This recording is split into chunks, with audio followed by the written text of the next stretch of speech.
햇살이 따스한 날이었다. 눈부시게 화사한 햇살은 마음을 설레게 했다. 어둠칙칙한 집구석에서 나와 밝은 세상을 오랜만에 보니 모든 게 새로워 보였다. 거의 3개월 만이었다.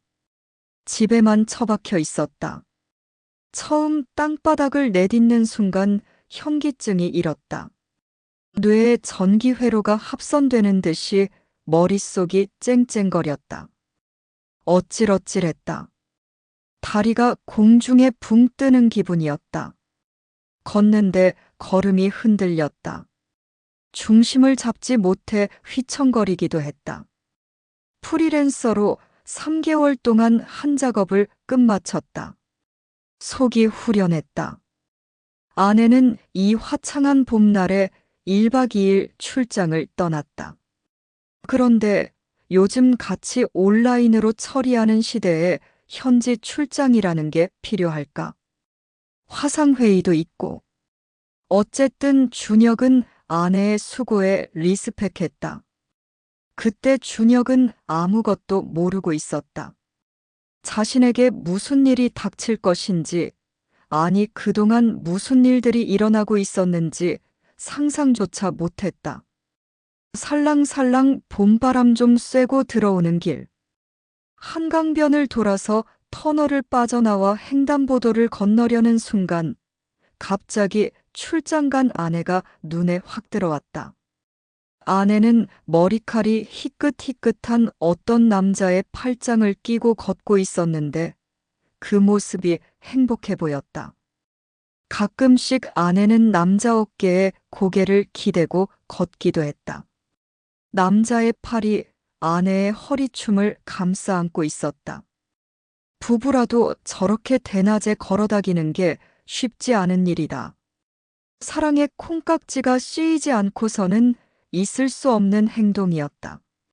준혁은 온몸에 혈기가 다 빠져나간 듯 맥이 풀렸다. 머릿속은 완전히 백지장처럼 하얗게 되었다. 집 밖에 오랜만에 나오자 맞아 느낀 현기증을 다시 또 느꼈다. 입술은 바짝 마르고 심장은 쿵쾅거려 몹시 거북했다. 두 사람은 한참을 걷다가 길모퉁이로 접어들었다. 바로 모텔이 눈앞에 들어왔다. 앞불싸 방심한 틈에 저 인간들이 백주대낮에 그 짓을 하려는 것 아닌가. 피가 거꾸로 솟는 느낌이었다. 지금 당장은 팔짱이나 끼고 데이트나 하고 끝냈다면 얼마나 좋을까 싶었다. 아니면 아예 이런 장면 자체를 못 봤더라면 좋았을 것이라고 생각했다. 이젠 일부러 외면할 수도 없게 되었다. 앞으로 어떻게 해야 하나 막막했다. 우리 부부는 끝장난 건가? 그래, 저런 꼴을 보고도 부부관계가 이어질 수 있다는 게 우스운 일이다. 아내와 남자가 모텔로 들어갈 때 준혁은 차마 못 볼 것을 본 기분이라 스스로 눈길을 거두었다. 돌아서서 대로변으로 나오는 순간 자신이 지금 배신당한 인간이라는 생각에 괴롭기 시작했다. 어떻게 해야 할까? 돌아서서 당장 뛰어들어가 연놈들의 꼬라지를 촬영할까? 아니 무조건 짓밟아버리고 싶었다. 준혁은 이 순간 집에 돌아가면 아내가 있을 것 같았다. 방금 본 건 아내가 아니라 그 환영일 것이라고 믿고 싶었다. 그 남자는 누구일까? 얼마나 되었을까? 저 두 사람의 만남은 언제부터? 그게 문제가 아니다. 도대체 아내가 이럴 줄은 몰랐다. 이런 일들은 남들한테 벌어지는 불상사인 줄로 알았다. 때로는 드라마에서나 나올 일인 줄 알았다. 자신과 아무 상관없는 일인 줄 알았다. 준혁은 그동안 자신이 알던 아내가 누군지 갑자기 의구심이 들었다. 지난 12년 세월은 어떻게 된 것인가? 너무 충격적이어서 앞으로 뭘 어떻게 해야 할지 당장 아내가 들어오면 뭐라고 해야 할지부터가 걱정이 되었다. 화가 났다. 부정을 저지른 건 아내인데 왜 내가 안절부절해야 하는 건지 이해가 안 되었다. 아내는 출장을 간다며 나갔는데 지금 저 모텔에서 외간 남자와 정분을 쌓고 있질 않나. 그렇다면 지난 12년 세월 모든 게 거짓이었을까? 어디까지 믿어야 할까? 다음 날, 드디어 아내가 돌아오는 날. 출장이라고 해서 멀리 간 게 아니었다. 집 인근 모텔에 출장을 간 것이었다. 막상 아내가 들어와 얼굴을 봤는데 그 표정이 너무 리얼해서 정말 출장 중의 피로를 호소해도 믿었을 뻔했다. 아내가 들어오면 출장에 대해 꼬치꼬치 물어봐야겠다고 다짐을 했건만 얼굴을 보자마자 아무것도 물어볼 수 없었다. 너무 지쳐 보이고 정말 출장이 힘들었던 것처럼 느껴졌다. 별일 없었지? 당신 몇 개월 만에 땅 디더 본 소감은 어땠어? 그냥 어지러웠고 머리가 띵했어. 그런데 출장은 어디를 갔다 온 거야? 응, 부산. 얼굴색 하나 달라지지 않고 거짓말을 하는 아내를 보고 놀랬다. 아무렇지도 않은 듯 저렇게 거짓말을 했으니까 준혁은 지난 15년을 행복한 줄 안 것이다.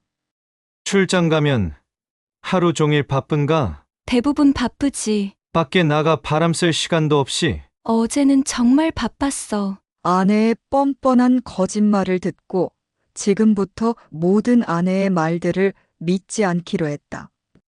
지난날 행복했다고 여겼던 모든 것들도 되돌아볼 것이다. 그곳에 뭔가 알 수 있는 게 숨겨져 있을 것이라고 준혁은 생각했다. 이번 주말에 영화나 보러 갈까? 주말에는 시간이 안 될 것 같은데 평일에 보지. 준혁은 지금까지 단 한 번도 아내의 핸드폰을 만져보지도 들여다보지도 않았다. 그런데 그 속에 뭔가 있을 거라는 판단이 들었다. 만약 15년을 완벽히 속고 살았다면 그 배신감을 어떻게 해야 하나? 누구한테 하소연을 할 수 있겠나? 돌이켜보면 아내와 주말이나 공휴일을 함께 지낸 날이 거의 없었다는 걸 알 수 있었다. 뭘 해도 평일에 다 했었다. 휴일은 아내가 더 바빴다. 회사 일도 그렇고 친구들 모임도 사회운동 사업도 모조리 공휴일에 더 바빴다. 아내의 회사는 그러고 보니 휴일도 없는 회사였는지 궁금해졌다. 어제 아내의 불륜 현장을 보지 못했다면 오늘 아내를 본 기분이 무척 좋았을 것이다. 그러나 아내의 부정을 알게 되면서 그의 모든 일거수일투족은 의심의 눈초리를 받게 되었다. 어느 날 하루는 아들 재준이 그런 말을 했다. 최근 들어 재준이지 엄마하고 감정 대립이 좀 많았던 것을 준혁은 알고 있었다. 아빠는 집안에 많이 있으면서 가족들에 대해선 너무 모르는 것 같아. 어떤 때는 답답해. 그게 무슨 말이니? 내가 가족들에 대해서 모르다니? 아빠는 엄마가 뭘 하는지 알아. 내가 무슨 취미를 가지고 있는지 알아? 다 알 수는 없지만 어느 정도 알고 있다고 생각하고 있어. 네 취미는 농구잖아. 엄마에 대해선 아는 게 뭐야? 엄마의 취미 같은 거, 아님 좋아하는 음식 그런 거. 엄마가 평일이든 휴일이든 주로 뭘 하는지 알고 있느냐고? 그러더니 짜증을 내면서 그만하자며 나가버렸다. 엄마가 뭘 하는지 아냐고. 아들의 물음이 많은 걸 생각하게 했다. 그동안 나만 모르고 살았던 일들이 많은 것 같았다. 아내만 해도 불륜을 그것도 대낮에 집 부근에서 버젓이 저지르고 있다는 걸 어디 상상이나 했겠나. 아들도 분명 엄마에 대해 뭔가 알고 있는 것이다. 어디까지 알고 있을까? 다른 남자를 만나는 걸 아들도 아는데 나만 모르고 있었는가 보다. 아들이 답답하다고 하질 않나. 준혁은 흥신소의 힘을 빌리기로 했다. 그동안 아무것도 모르고 살던 내가 지금 나선다고 더 뭘 알아내겠나 의심스러웠다. 결국 아내의 뒷조사를 부탁한 것이다. 적지 않은 금원을 선불로 지불하고 10여일 후 호텔과 모텔에 드나든 사진 몇 장과 상간자에 대한 간단한 정보를 받아보게 되었다. 이주호 교수, 영문학 전공, 일남일녀의 아버지이기도 했다. 상간자는 아내의 대학 교수였다. 세상에, 너무 뜻밖의 일이라 그런 일이 있을 수 있을까 반문해봤다. 대학 때부터 알게 된 인연이 지금까지 이어졌다면 우리 결혼 생활 15년이 완전히 지워지는 것이었다. 그 15년간 불륜을 이어왔다면 그동안 준혁 자신은 뭐였냐는 것이다. 살았어도 살았다고 할 수 없는 허수아비도 아니고 도대체 뭐였느냐가 가슴에 사무쳤다. 아내의 차량에 추적기를 부착했다. 살면서 별의 별일들을 앞으로 해야 할 것 같았다. 오늘 저녁에 아내는 친구와 극장에 갈 약속이 있다고 했다. 7시경 아내의 차는 강남 소재 모 호텔에 가 있었다. 그리고 9시 다 돼서 그곳을 떠났다. 집에 도착한 시간은 9시 30분이었다. 영화는 재밌었어. 제목이 뭔데? 그냥 외국 영화 자막이 나왔는데 졸려서 제대로 못 봤어. 오늘 차 가지고 갔잖아. 응, 부근 주차장에 주차했어. 거짓말이 거짓말을 불렀다. 아내의 입에서 나오는 모든 말들은 전부 거짓이었다. 뭐가 진실인지 자신도 모를 것 같았다. 진실이라는 게 있기는 한 사람일까? 아내가 샤워를 하러 욕실에 들어가는 것을 본 준혁은 아내의 가방을 뒤져봤다. 각종 영수증들이 널려 있었다. 날짜별로 살펴봤더니 아내가 그동안 다닐 곳의 동선이 나왔다. 이 많은 금원이 어디서 나왔겠나? 영수증만 보건대 아내가 일방적으로 지불한 것들이었다. 준혁은 통장 입출금 내역을 찍어봤다. 최근 2년간 내역이 나왔는데 이런 식으로 15년간 최소한 10년 이상은 준혁의 통장에서 돈이 새어나가고 있었던 것이다. 어처구니가 없었다. 힘들여 벌어서 아내의 불륜 비용을 대준 꼴이었다. 정말 허망했다. 하기는 그 15년 동안 이보다 얼마나 더 허망한 일들이 많았었겠나. 단지 준혁이 모를 뿐이었다. 준혁은 여러모로 깊이 생각을 했다. 아내는 가정에 대해 진심이 아니었더라도 준혁 자신에게 가정은 그 모든 것의 우선이었다. 거기에 아들이 존재하고 있었다. 어떻게 하면 가정을 파괴하지 않고 이 일을 처리하면 좋지 않을까 처음으로 그런 생각을 해봤다. 그런데 어디서부터 손을 써야 할지 알 수가 없었다. 캠퍼스는 넓었다. 녹음이 짙어지기 시작했다. 많은 학생들이 옹기종기 모여 있었다. 이주호 교수는 아직 나타나지 않았다. 전날, 준혁이 전화를 했다. 누구냐고 하여 수진의 남편이라고 했다. 한동안 말이 없었다. 잠시 얼굴을 봤으면 좋겠다고 했다. 처음에는 거절했다. 이 교수는 겁을 먹을 듯 했지만 이내 너털 웃음을 웃었다. 무슨 말을 하려고 그러느냐고 묻기에 만나서 얘기를 하자고 했다.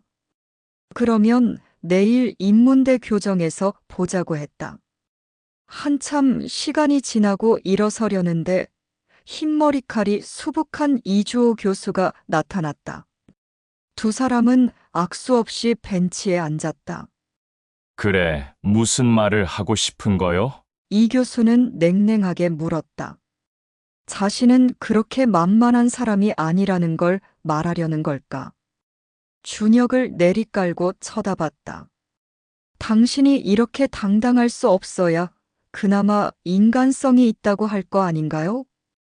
말을 싸가지 없게 하는군. 나보다 훨씬 어린 나이인데. 나이살 대접받으려는 인간이 불륜을 십수년간 지속했나? 형편없는 인간이네. 그럼 아내 하나 간수도 못하는 인간은 뭐라고 큰 소리를 치는 건데. 거두절미하고 아내한테 접근하지 마요. 경고 주는 거요. 웃기는군. 지 아내한테 사내구실도 제대로 못한 인간이 할 소리가 아닌 것 같은데. 준혁은 주먹에 힘이 들어가는 걸 참아야 했다. 저런 인간들은 허세가 세지만 사실상 소심한 인간이라고 생각했다. 이 교수라는 자를 보고 남의 가정을 파괴하는 놈치고 변변한 놈 없다고 판단을 했다. 거듭 말하는데 아내를 찝적대다가 인생 아주 망가지는 수가 있으니까 알아서 하시지. 하룻강아지 범 무서운 줄 모른다더니 자네가 극역이군. 수진이는 너를 만나기 전부터 나와 각별한 사이였어. 우리 사이에 네가 끼어들 일은 없었어. 모르고 사는 게 훨씬 좋았을 것을. 나중에 우리 사이를 알게 된 걸 후회하게 될 거야. 정말 쓰레기가 따로 없네. 최소한 미안한 표정이라도 짓는 게 경우 아닌가. 이 인성이 근본적으로 비틀어진 인간이군. 준혁은 이주호의 명치를 정확하게 한 방 날렸다. 그가 욱하고 주저앉았다. 한참 동안 그는 숨을 잘 못 쉬고 있었다. 준혁은 이 자리에 있으면 더 큰일 저지르게 될 것 같아 스스로 벗어났다. 도로로 내려와 지나가는 택시를 잡아탔다. 저 뒤로 이주호가 바라보고 서 있는 게 보였다. 아내의 차량을 확인해 봤다. 집에 주차돼 있었다. 준혁은 고등학교 동창 박세일에게 전화를 했다. 그는 언론 매체 사회부차장으로 근무하고 있었다. 오랜만이네. 잘 지냈는가? 잘 못 지냈으니까 자네한테 전화한 거네. 왜? 프리랜서 해커가 돈을 못 버는 것도 아닐 텐데. 다름이 아니라 모 대학 학부기잖아. 총학 쪽 학생을 상대 취재 좀 해보지. 이주호 교수에 대해서 뭐든 좋아. 무슨 일인데? 부끄러운 얘기인데 이주호가 내 아내와 학부 때부터 내연 관계였다네. 대박. 충격이 컸겠군. 그 자식 사회에서 매장시켜야지. 정보 좀 캐봐. 뭐가 나올 것 같은 인간이야. 알았어. 직업적으로 하는 일인 만큼 열심히 할게. 나중에 너 작업 도중 캐치한 거 공유해줘. 아내는 오랜만에 집에서 쉬고 있었다. 거의 몇 년 만인가. 주말에 집에서 쉬고 있다는 건 특별한 사정이 생겼단 말인가. 혹시 이주호로부터 연락을 받았을 것이다. 오늘 마침 집에 있군. 우리 얘기 좀 해. 아내는 준혁의 눈치를 보고 있었다. 언제 얘기가 나올지 각오를 하고 있었다. 이주호로부터 어제 있었던 일을 들었을 것이다. 나 어제 이주호 만났어. 알고 있지? 응. 그런데 어떻게 알았어? 어떻게 알았냐고. 대놓고 불륜을, 그것도 십수년 동안 불륜을 저지르는데 모를 사람이 있겠어? 나 같은 얼뚝이나 그동안 바보처럼 살았던 거지. 꼭 그런 건 아니야. 이 교수와 만난 건 인정해. 그렇지만 우리 결혼하고부터는 5년간 만나지 않았어. 우연히 이 교수와 연락이 닿아서. 그러면 우리 결혼 기간 대부분은 그놈과 나 사이에서 오고 가며 불륜을 저지른 거잖아. 그런 게 아니고. 준혁이 식탁을 내리쳤다. 식탁 유리 커버가 금이 갔다. 물컵이 엎어져 물이 바닥으로 흘렀다. 아내는 그것을 닦을 생각조차 못하고 있었다. 그의 얼굴에는 핏기가 하나도 없이 창백했다. 이마와 콧등에 땀이 송글송글 열려 있었다. 바싹 탄 입술은 무슨 말을 하려고 오물거렸으나 말은 나오지 않았다. 너는 인간의 탈을 쓰고 금수 같은 짓거리를 했어. 정욕에 눈이 멀어 남편과 자식을 내던진 거야. 너는 내 돈으로 그놈과 호화로운 불륜 파티를 하고 있었던 거야. 정말 미안해. 아내의 눈물은 더 이상 사과의 눈물이 아니었다. 그냥 발각된 후회의 눈물이었을 뿐이다. 아내에게는 진정한 눈물이 있다고 생각하지 않는다. 모든 게 거짓이었다. 그동안 네가 나한테 한 것은 모조리 허위와 가식이었어. 너는 이중인격자야. 아내의 변명이나 핑계는 듣고 싶지 않았다. 들어도 믿을 수 없는 말이었다. 내일 당장 이혼 서류에 도장 찍어. 양육권은 애가 다 컸으니 본인의 의견을 존중해 주는 것으로 결정해. 그동안 네가 번 돈은 네가 다 썼으니까 집에 대한 소유권은 일체 배척할 거야. 사실 그랬다. 아내는 그동안 직장을 다니면서 번 돈은 가정을 위해 쓴 적이 없었다. 이런저런 핑계로 주식에도 들어가고 펀드에도 들어갔다. 생활비와 카드비 모두 준혁의 통장에서 지출했다. 준혁은 아내가 얼마나 버는지조차 모르고 살았다. 이혼만은 안 돼. 애 진학도 해야 하고, 앞으로 결혼도 해야 하는데, 부모가 벌써 헤어지면, 뻔뻔하기 짝이 없는 인간이네. 그놈하고 어쩌면 그렇게 똑같냐? 그동안 살을 섰고 살아서 그런가 비슷해진 모양이지. 준혁 씨, 제발 이번 한 번만 용서해줘. 정말 잘할게. 너 같으면 더러워서 함께 살겠냐?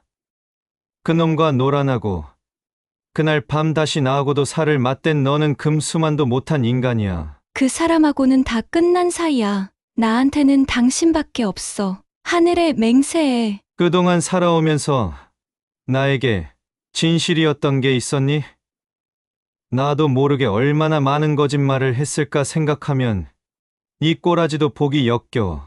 이 교수, 그놈한테 가서 살아. 그 사람과는 마음에서부터 멀어진 게 오래됐어. 마음에서 멀어지고 육체적으로 더 가까워졌겠지. 그렇지? 다음 날, 이주호가 연락이 왔다. 만나서 해결을 보잔다. 준혁은 다시 한번 기대를 걸어봤다. 당신 아내는 오랫동안 나에게 길들여 왔네. 당신이 아무리 수진을 사랑한다고 해도 그녀를 가질 수는 없을 거야. 그 여자는 나한테 모든 걸 걸고 살았거든. 그래서 본론은 뭐야? 이번 기회에 당신은 아예 수진이와 이혼해줘. 수진이는 나와 헤어져선 못 살 거야. 당신이 사내 구실을 제대로 못해 벌어진 사태라고 생각하고 수진이를 잊어줘. 그게 서로에게 좋아. 내 결혼 이후에도 지속적으로 만난 이유가 내가 사내구실을 못한 것 때문이라고? 수진이가 그러던가? 그걸 수진이 입으로 말을 해야 알아듣는 건가? 뻔하잖아. 여자가 자기 남편에게서 만족한다면 다른 남자한테 눈이 돌아가겠어? 준혁은 남자로서 모멸감을 감당해야만 했다. 이것보다 지난 10수년을 속고 살았는데 이까지 조롱에 성낼 입장도 아니었다. 이주호는 정말 남의 아픔 같은 건 헤아리지 않는 정복자의 입장이었다. 자신이 우월해서 여자가 따라붙은 거라는 마초적 사고방식에 쩔어있는 놈이었다. 한마디로 아내와 계속 만나 미래를 즐기겠다는 말이네?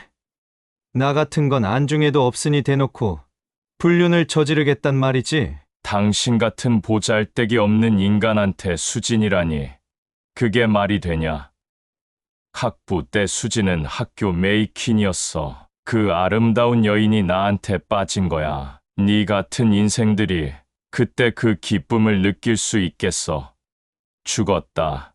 깨어나도 못 느끼지. 나는 분명히 당신에게 경고를 했어. 그럼에도 아내를 부추겨 개새끼처럼 붙어먹고 다닌다면 그에 상응한 대가를 지불하게 될 거야. 개뿔도 없는 것들이 강한 척을 하지. 너는 내 상대가 아니야. 수집만 해도 누가 더 그녀를 행복하게 해줄 것 같은가?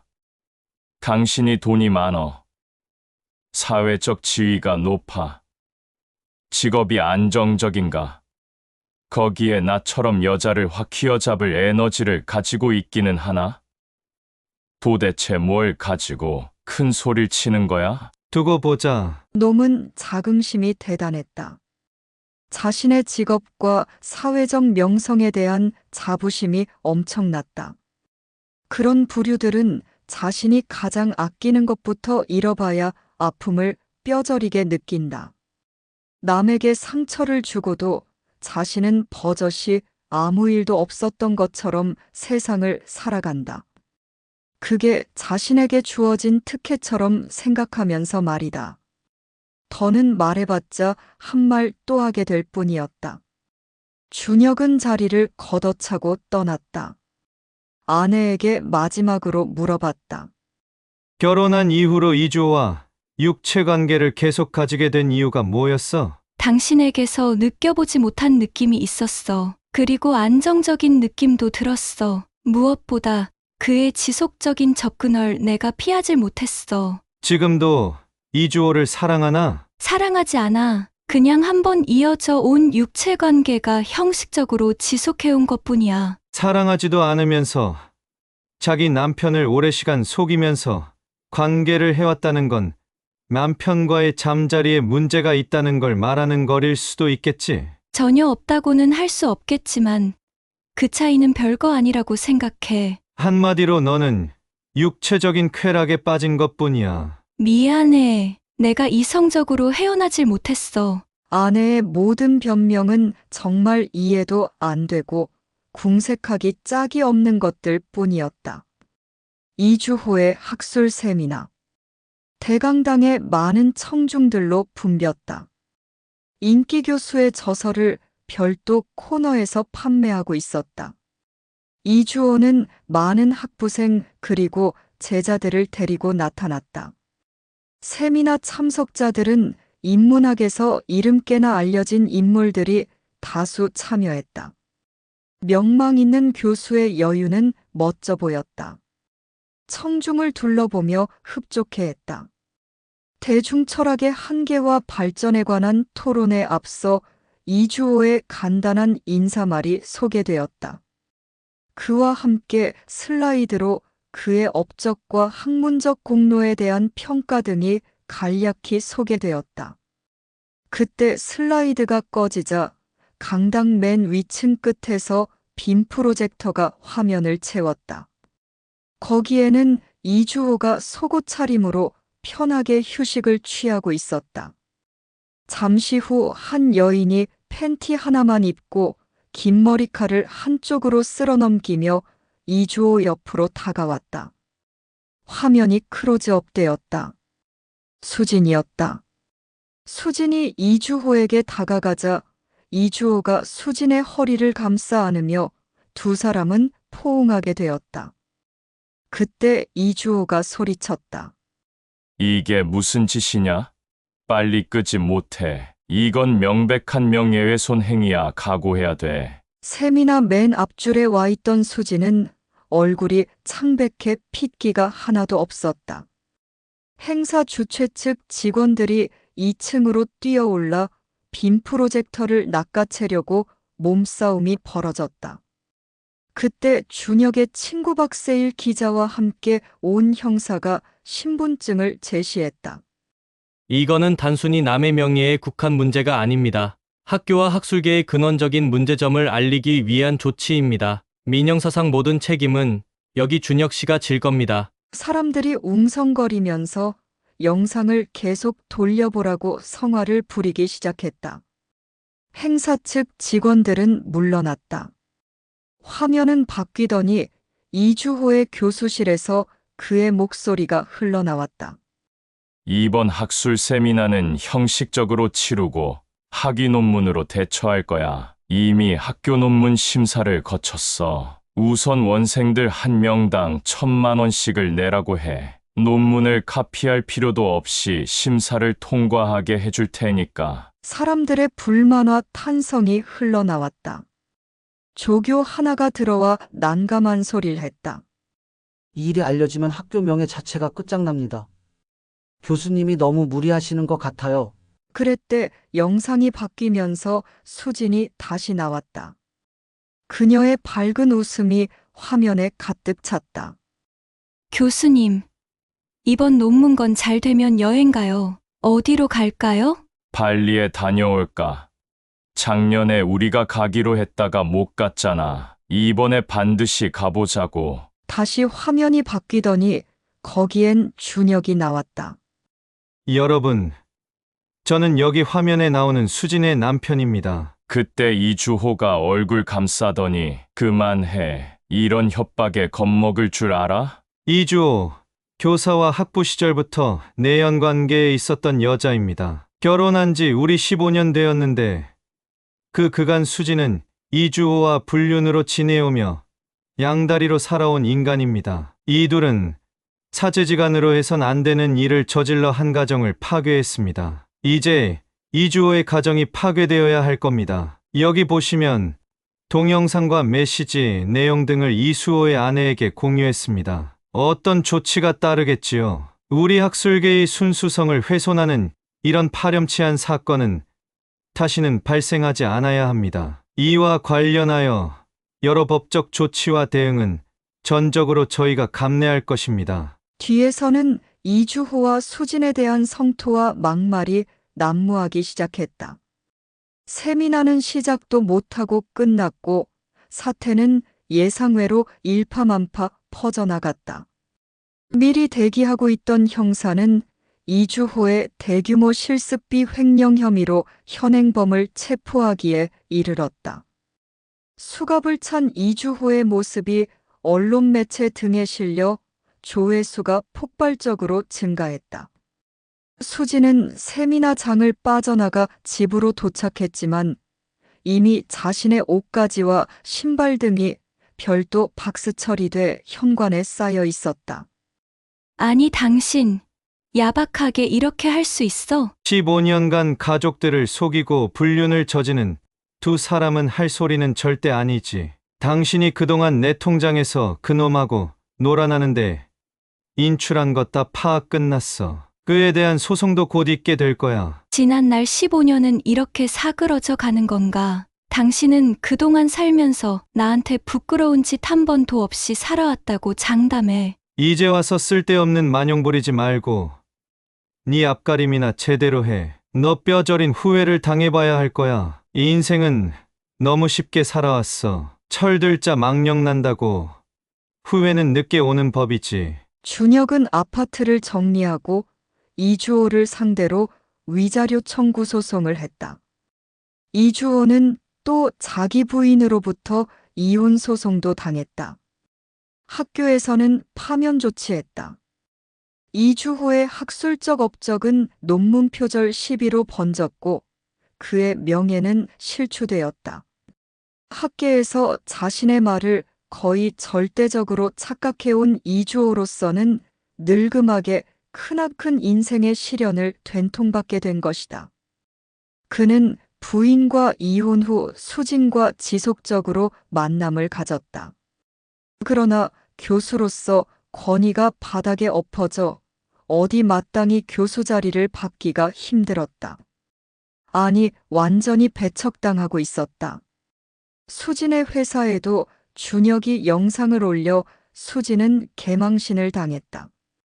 그리고 인간적인 배신을 한 수진을 용서할 수가 없었다. 그녀의 회사에서는 징계위원회를 열고 그녀를 1년 정직 처분을 내렸다. 다시 말해 권고 사직이었다. 2개월 후 수진은 회사를 그만두었다. 각자 이혼한 두 사람은 남은 돈으로 살림을 차려 아끼면서 살았다. 그러나 결국 수진은 식당 허드렛일이든 가리지 않고 부업으로 살림을 이어갔지만 쓰던 품이 있던 두 사람에게는 하루하루가 비루한 삶이었다. 이주호는 과거의 권위에 집착해 노동일을 하지 않고 버텼다. 그런다고 누가 알아주는 것도 아니고 생활비는 금세 바닥이 나 있었다. 수진에게 돈 벌어오라고 닥달이나 하고 있었다. 어느 날, 수진이 준혁에게 연락을 해왔다. 자신이 잘못한 게 있지만 살아온 정을 봐서 다시 시작하면 안 될까? 내가 정말 열심히 할게. 하지만 준혁은 이런 지하에 거절하고 전화번호를 바꾸어 버렸다. 절망한 수지는 술을 먹기 시작해 끝내 알코올 중독증으로 입원하게 되었고, 이주호는 그 바람에 살림을 챙겨 어디론가 도망을 쳤다. 이후로 수진에 대해선 그 어떤 연락도 소문도 들려오질 않았다. 사연은 여기까지입니다. 감사합니다.